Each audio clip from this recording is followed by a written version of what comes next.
5 miyembro ng sindikatong sangkot sa pagnanakaw ng motorsiklo sa Quezon City nalansad ng Quezon City Police District. Detalye na balita mula kay Bal Gonzalez sa RH5. Bal, good morning. Good morning, Kuya Angel. Isa-isang nasukol sa ikinasang operasyon ng QCPD Station 4 sa Novaliches ang 5 kataong miyembro ng Albia Criminal Gang na responsable sa nakawan ng motorsiklo sa Quezon City.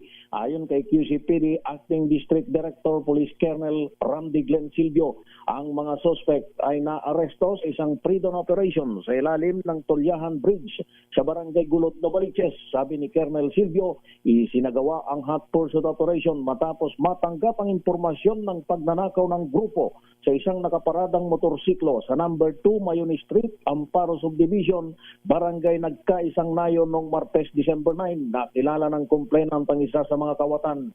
Kaya't nang magsumbong ang may-ari ay agad na naglunsad ng pursuit operation ng QCPD.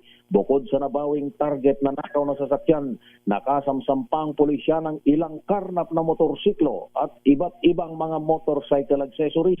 Kabilang sa mga nasukol ay kinilalang sina alias Ronald, 35 anyos, Michael, 46, Prince Ryan, 31, Wilmore, 47, at isang alias Eric na pawang mga residente ng Barangay Gulod, Novaliches.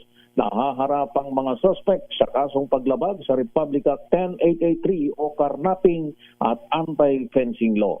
Ako si Bal Gonzalez, DZRH, una sa Pilipinas, una sa Pilipinas. Maraming salamat, Bal.